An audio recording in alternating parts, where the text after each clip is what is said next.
Pronto, gente, vamos lá, vamos começar. Se o áudio tiver ruim ou alguma coisa, vocês falem pelo fone, tá certo? Qualquer dúvida também pode falar pelo fone.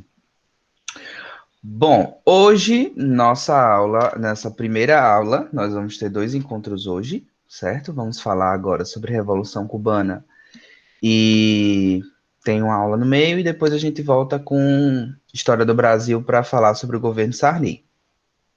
São aulas relativamente curtas, tá? Não tem aquela densidade de informações como, por exemplo, tem na ditadura militar. Bom, hoje nós vamos falar sobre a Revolução Cubana, né? Como Cuba se tornou o que é hoje. Bom dia para você também, Galo. Como Cuba se tornou o que é hoje, como era e todos esses processos que aconteceram com esse país da América Latina. Bom, gente, para ambientar a gente, onde é que a gente está, né, para a gente situar nesse contexto socioespacial, Cuba ela está bem próxima dos Estados Unidos, né? Na verdade, é, aqui eu tenho o finalzinho do território americano, tem um estreito intervalo, assim, um estreito porque é relativamente próximo mesmo, né? Territorial em relação já a parte depreendida por Cuba, ou seja, eles fazem uma fronteira marítima, certo? E que não é muito grande. Então, é, por isso que existe uma forte imigração de algumas pessoas que são contrárias à situação política de Cuba para os Estados Unidos. É próximo. Obviamente que você está indo em mar alto, né, em mar aberto, e as embarcações e o modo com que muitas pessoas saem de Cuba para ir para os Estados Unidos não é adequado. As embarcações elas são muito fracas e a maior parte das pessoas, infelizmente, acaba morrendo. Hoje nós temos um cenário de crise de refugiados, né, que já vem sendo acentuada ao longo dos anos, e com Cuba também não é diferente. Existe, de certa forma, já no início ali, desde o seu processo de independência, no início do século XX, esses problemas de refugiados. Bom, toda a Revolução Cubana ela vai começar com o processo de independência de Cuba, né? Cuba até 1898 ela era colônia da Espanha. Então veja, é um dos últimos países que consegue independência, né? Por ser colônia da Espanha, sempre, por ser regime de colônia, sempre tem aquela relação de subserviência, aquela relação de servidão, né, de produção para favorecer os interesses da colônia. Com Cuba não foi diferente, ela também era um local de exploração, só que aí, liderado inclusive por um poeta, José Martí, começou o processo de independência de Cuba. Beleza. Nesse processo de independência de Cuba, o que é que acontece? Os Estados Unidos, a gente já viu, né, ao longo da própria construção dos Estados Unidos como nação, que ele está metido em todo canto, né? Então, dentro dos processos de independência, os Estados Unidos também estão envolvidos. O que é que acontece? Depois que tem esse processo de independência de Cuba, existe o controle norte-americano da ilha no sentido de regulações econômicas. Veja, nós estamos iniciando um século XX, os Estados Unidos estão com uma potência assim, muito grande em termos de desenvolvimento industrial, e a mesma coisa não acontece com Cuba. Ela acaba de sair, ela está num seio de colônia e precisa engatar nos rumos que a dinâmica internacional está acontecendo. E aí os Estados Unidos, eles, de certa forma, se apropriam da situação de Cuba, apoiando o regime de independência, para que ele também fique agora regulando em uma outra situação. que é o que a gente chama de imperialismo americano, né? É um modelo que os modelos imperialistas nós já vimos que são as grandes nações que tentam dominar ou impor culturas de todo e de amplo espectro, né? Culturas sociais, culturas financeiras, culturas econômicas para outros países que eles consideram mais fracos. E Cuba não é diferente. A relação americana ela é muito direta. Isso se prova de uma forma muito contundente quando, em 1901, logo após o regime de independência, nós temos a primeira Constituição de Cuba sendo formada. Essa Constituição ela tem garantias aos americanos, porque outrora eles auxiliaram nesse processo de emancipação política de Cuba como colônia, que foi a chamada emenda Platt. Essa emenda Platt ela garante benefícios para os Estados Unidos, como a região da Baía de Guantánamo, né, toda aquela região da Baía de Guantánamo foi para os Estados Unidos, é uma região de Cuba. E qual a importância? A importância é que os Estados Unidos têm lá uma base americana, até hoje, certo?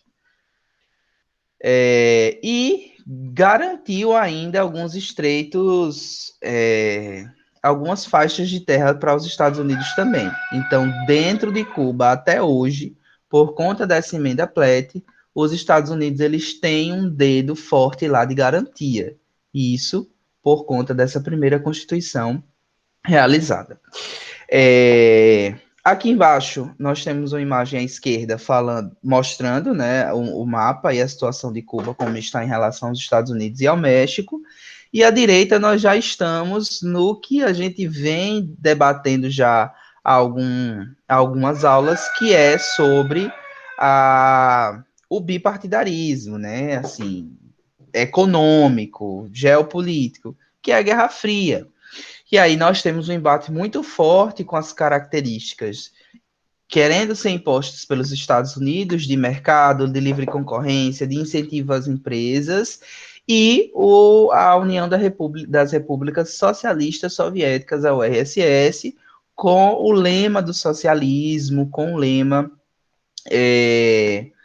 de distribuição das riquezas por parte do Estado. O que é que acontece? Inicialmente,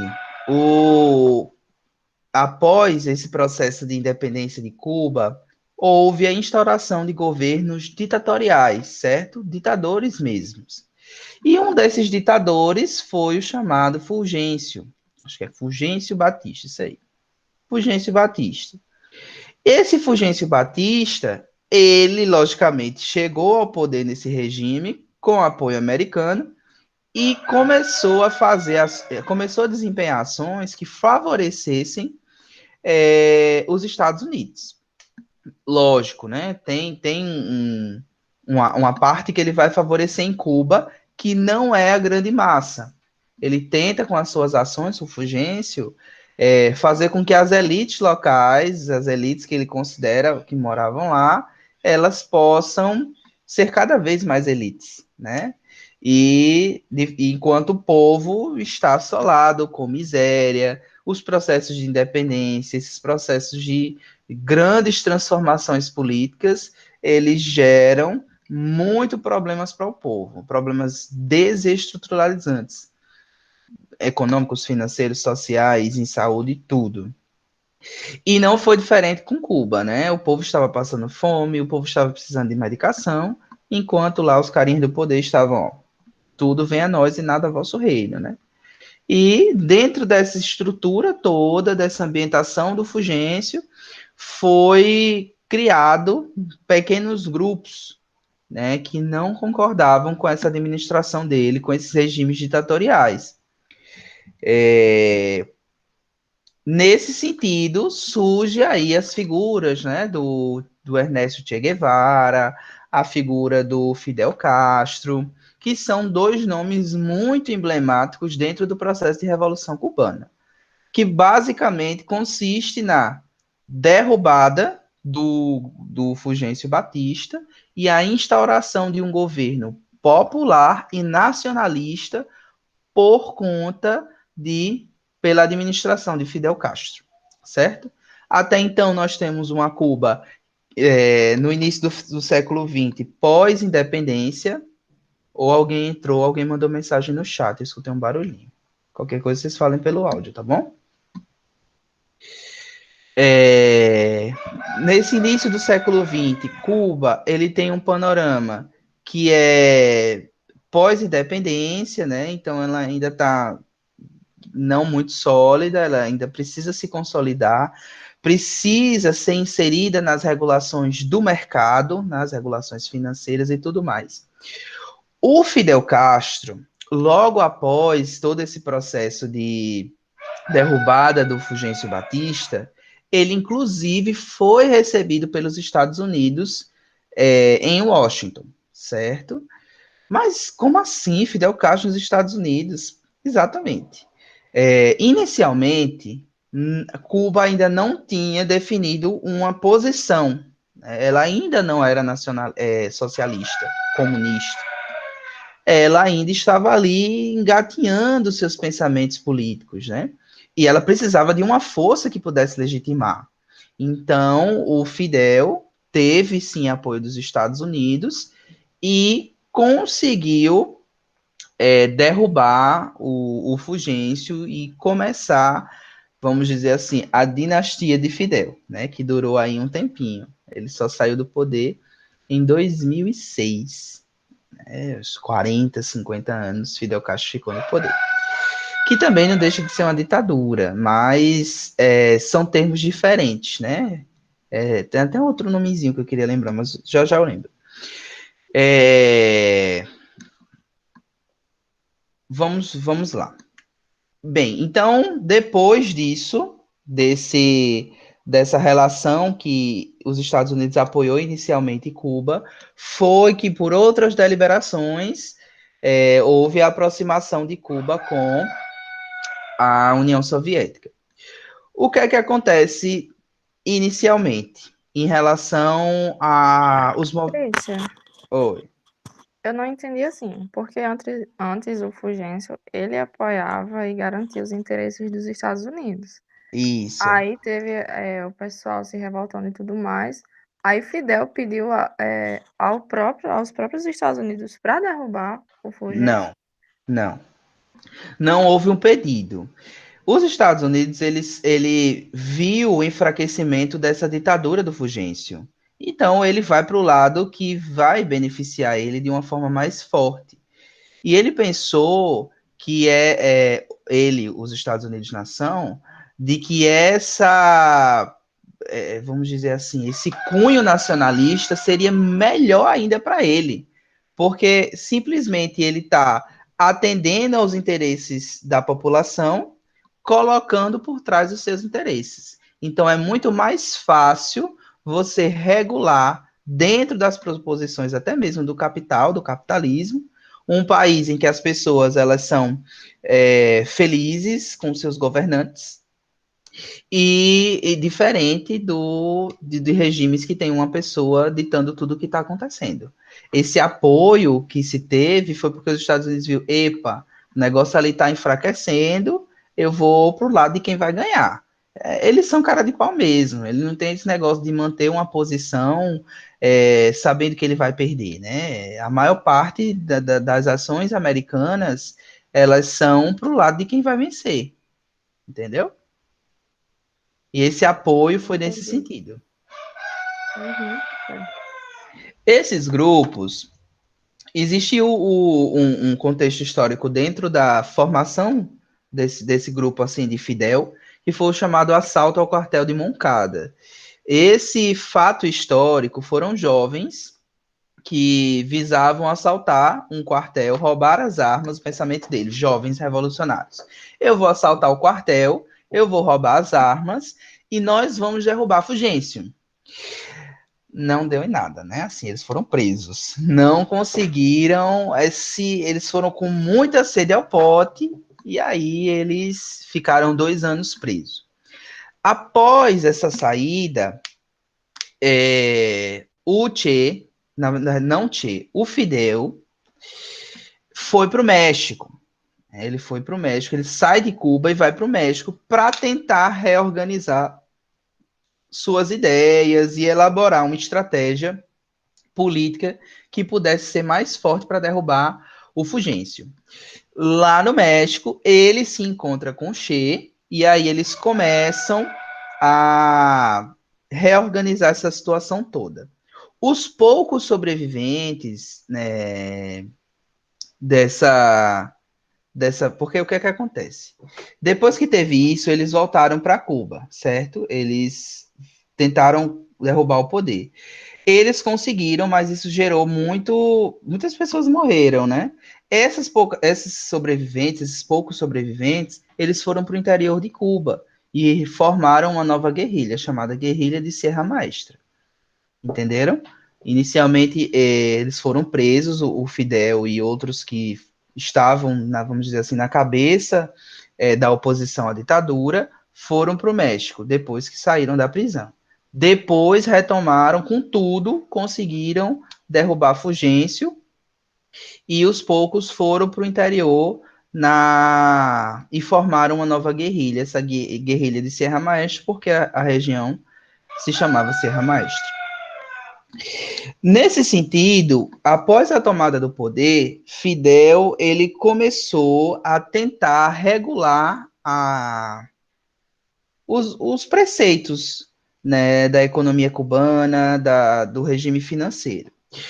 E foi aí que ele começou a desempenhar várias ações que desagradaram veementemente os Estados Unidos, né? Ele simplesmente pegou as refinarias, acho que foram as refinarias de açúcar, e simplesmente colocou como organização do governo. Então, a partir de então, eu tenho uma centralização do poder nas regulações econômicas. E isso desagradou totalmente os Estados Unidos. Nesse sentido, dentre outros atos que o Fidel e o seu regime propôs, foram atos que o governo americano não se sentia beneficiado. Não tinha benefício nenhum, porque o governo, tudo agora vai passar pelo governo. Então, eu não tenho interesse. Isso é mais para o lado do meu grande concorrente. Isso é mais para o lado da União Soviética do que para os meus ideais. E foi então que o presidente, o Kennedy, né, o Joe Kennedy, começou a veementemente repudiar as ações de Fidel. Foi aí que começou a briga e o ódio americano por ele. Veja, inicialmente eu não tinha esse ódio, né? Até o Fidel foi recebido nos Estados Unidos. Só que a partir do momento em que ele começou a fazer uma regulação nacionalista, logicamente, dentro das proposições que ele acreditava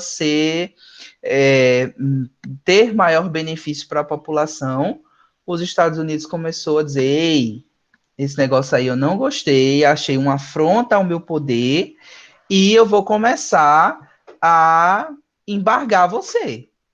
E foi aí que começaram várias ações públicas, assim, o Kennedy ele foi para a televisão falar algumas coisas que estavam acontecendo. Já eu vou contar sobre isso. E dentro dessas posições estratégicas, Cuba, os Estados Unidos decretou um bloqueio naval à ilha, ou seja, eles iam entrar com tudo, né, para tomar o poder para si ou para tentar, sei lá o que eles queriam fazer. Eles só queriam entrar lá e derrubar Fidel. Depois ninguém sabe o que eles queriam fazer. Dentro dessa perspectiva, uma das coisas que culminou nesses embargos os embargos comerciais que os Estados Unidos fez foi a descoberta de uma aproximação de Cuba com a União Soviética. Os ideais americanos, eles são basicamente aquela coisa. Se você está comigo, você tem que seguir os meus pensamentos. Então, se você pretende levar um desenvolvimento para o seu país, que esse desenvolvimento seja baseado na concentração de rendas, no livre comércio, na disputa por empresas, eu vou ajudar você a desenvolver. No fundo, lá no fundo, os Estados Unidos queriam que Cuba fosse consolidada como colônia, nova colônia, né, nos novos conceitos de colônia, por conta dessa dependência econômica, política, financeira dos americanos. Inicialmente se teve com um apoio geral naquela parte que Fidel era amiguinho, mas depois não, quando começaram as coisas que não agradavam os Estados Unidos, né, as ações que não agradavam. Uma das situações mais emblemáticas de tensão entre os dois países e também a União Soviética, e que todas as pessoas na época acharam que ia dar uma bomba, foi a chamada crise dos mísseis, em 1962. Por que isso aconteceu? Porque um ano antes, em 1961, Cuba se declarou socialista. Definitivamente ela se declarou socialista. E aí Kennedy ficou muito mais puto e disse mesmo assim, ó, não tem condição de fazer nada com esse país. E outra, eles estão muito próximos da gente. Então, ou a gente acaba com eles, ou eles podem acometer a sociedade com algum ato terrorista, com alguma situação desse tipo. E foi a partir daí, depois de 1961, que houve a grande propagação das ideias de Cuba, que as ideias de Cuba seriam todas negativas, depreciadas, não favoráveis, ruins, sei lá, fundamentalistas, toda essa ideia de Karl Marx, toda essa ideia de Engels, de livre mercado, do livre capital, de distribuição de riquezas, isso foi visto como uma situação muito ruim. Tanto é que as deságuas da ditadura militar no Brasil têm um forte pensamento dentro desse sentido da Revolução Cubana, por conta dessas ideias socialistas. Os Estados Unidos, eles tinham uma organização dos Estados Americanos, e que essa organização, apesar de estados, era em relação a países que ele tinha acordos financeiros e acordos internacionais. Ou seja, a América Latina em peso, né? O que vale destacar aqui é que nós temos, em pleno século XX, a formação na América de um país socialista, né? Até então, todos os outros, a grande maioria esmagadora, capitalizíssima, com grandes acordos com os Estados Unidos, e que isso tem reflexos diretos nos processos de ditadura da gente. Como, por exemplo, essa ideia que é realmente, gente, é uma ideia muito forte de não podemos nos transformar numa Cuba. Porque, ora, Cuba já estava desolada, já estava com bloqueio econômico americano. Se você tem briga com os Estados Unidos, você tem briga com outros inúmeros tantos países. Então, os processos de importação de coisas que não tinham na ilha foi drasticamente reduzido. E outro detalhe, é uma ilha, então eu tenho limitação territorial muito maior. Os recursos, eles não são disponíveis de uma forma muito mais ampla, né? Então a população começou ainda mais a fomentar problemas da população, né? Isso daí a gente já vai entrar daqui um pouquinho. Essa crise dos mísseis, ela aconteceu porque os Estados Unidos descobriu fotografias de satélites mostrando a localização de mísseis soviéticos no território cubano. E aí o Kennedy foi para a televisão, né, em um pronunciamento nacional, dizendo que eles iriam atacar primeiro, porque senão eles iriam atacar, e mostrando os mísseis e tudo mais, né? E dentro dessas tensões, todas as pessoas na época acharam que realmente iria acontecer uma nova guerra, né? Eu tenho um míssil a 140 quilômetros do território americano, um míssil do meu maior concorrente. Então, as tensões elas ficaram muito fortes. Mas, posteriormente, com essas tensões, houve alguns acordos entre os Estados Unidos e a União Soviética, que culminaram com a retirada dos mísseis soviéticos de Cuba e, por baixo dos panos, também a retirada dos mísseis americanos da Turquia, que aí já está mais próxima ali da Rússia, né, e dos países da União Soviética, vamos dizer assim, de uma forma mais aplicada.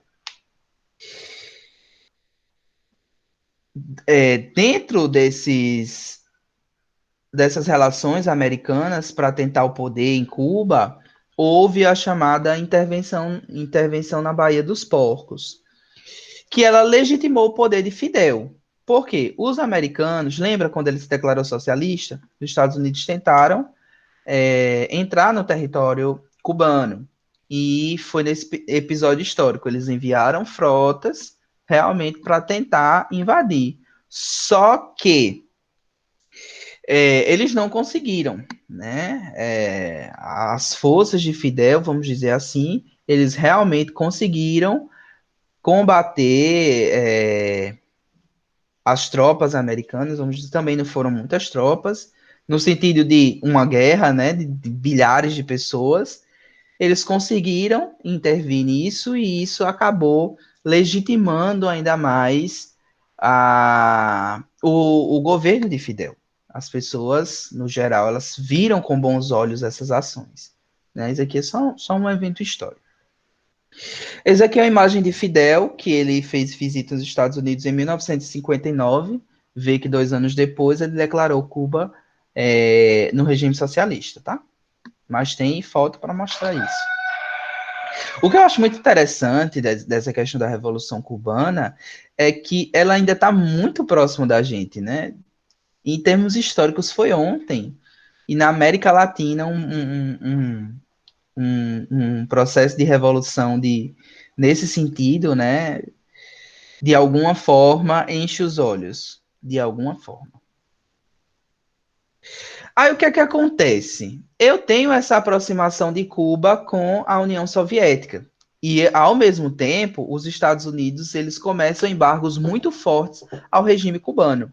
Sendo assim, começa a espalhar em todo o processo da América de que de relações depreciativas de Cuba, né? Ó, Cuba não presta, Cuba deixa o povo passar fome, o regime socialista não garante para você desenvolvimento econômico, você nunca vai poder ter um carro, você vai trabalhar muito e a outra pessoa que não faz nada vai receber a mesma coisa que você. E isso começou a ser consolidado nos pensamentos dos governos da época. Aqui no Brasil, em faces disso, ocorreu o regime de ditadura também, né? Teve essa parcela, esse pensamento, essa tensão de pensamento político, culminou, foi uma das deságuas da ditadura. E outros países da América Latina também. Os processos de ditadura são bons para os Estados Unidos, por quê? Porque, novamente, eu tenho governos que vão fazer o interesse americano. Mas veja, Christian, você não falou que o povo tem que estar feliz? Quem disse que o povo aqui no Brasil não estava feliz? De modo geral, inicialmente. Estavam. Muitas pessoas, assim, vamos pensar em alguns pontos. Dentro das grandes cidades, as grandes marchas utilizavam muita parcela da população. Gente que realmente defendia, porque houve sim uma doutrinação de que a ditadura era o melhor regime político a ser realizado dentro daquele contexto sócio-geográfico, econômico, mundial, né? Então, tudo isso veio dessas ideias que foram investidas massivamente pelos Estados Unidos, né? Então, eles investiram em ideias e também em muitos apoios. Lembra daquela operação americana, que eles tinham um regime, caso acontecesse alguma coisa que não funcionasse, que aconteceu aqui no Brasil? Pronto. Nesse sentido, foi também criada essa operação, né? Em que eles tinham uma certa reserva de pessoal destinada a isso. Ó, se acontecer alguma merda lá no Brasil, tu vai, né? Operação Amigo Sam. E aí isso em outros países também. Então, esse investimento direto nas ditaduras militares. Entre os anos de 1980 e 1990, começou a crise da União das Repúblicas Socialistas Soviéticas. Veja, Cuba assume partido, o Partido Socialista. Aí, ela é mantida por uma maior, né? Então, a União Soviética mantém muitas coisas da ilha, suprimentos e tudo mais. Essas ações, estou até olhando aqui a hora, mas já está pertinho. Essas ações, elas eram baseadas no seguinte pensamento inicial, em 1961. Socialismo ou morte, ou seja, é um discurso radical.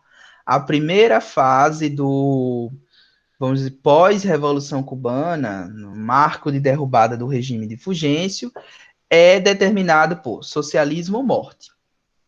Agora, com a crise do socialismo começando no seu principal bloco, começa um novo discurso.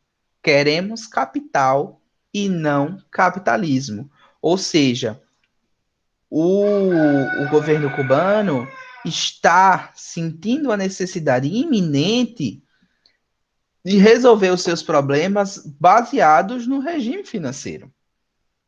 Não tem como simplesmente você tapar os olhos para o capitalismo se você vive nele e depende dele. As críticas são as mais diversas, né? A gente poderia fazer uma aula de crítica ao capitalismo. Mas simplesmente a gente não tem como, porque eu critico o capitalismo, eu vou ficar em casa comendo pipoca, esperando, sei lá, o dinheiro cair na conta, né? Ou eu vou chegar lá no mercadinho, vou comprar tudo o que eu quero enquanto eu estou em casa. Não. Né? Eu preciso trabalhar, preciso vender minha força de trabalho, preciso me gerar como capital, eu ser o meu capital. E Cuba não foi diferente. Nesse sentido, ela fez, olha, a gente precisa enfrentar. Então, ela começou os processos, ou a tentativa de enfrentar a taxação econômica. Como? Fazendo acordo com países que não têm uma relação muito boa com os Estados Unidos. Foi assim que veio o acordo com a Venezuela e o acordo com a China. Houve uma relação bilateral, bidimensional, de trocas diretas. Cuba, ela já tinha esse regime da medicina que é hoje, né? Assim, lógico que mais primitivo, mas ela já tinha uma relação disso e começou a fazer a troca de principalmente petróleo por medicação, né? Então, Venezuela ela tem petróleo, mas ela não tem medicamento, né? E começaram a fazer essas trocas comerciais, essas trocas econômicas. E assim Cuba começou a ganhar um cenário mais, vamos dizer assim, uma luz no fim do túnel, né? Tanto é que houve, depois desses acordos, dessas ações todas, né? Depois que ela desvincula assim a centralidade na União Soviética, eles conseguiram o fim do desemprego e da miséria e fizeram com que o analfabetismo fosse erradicado no país.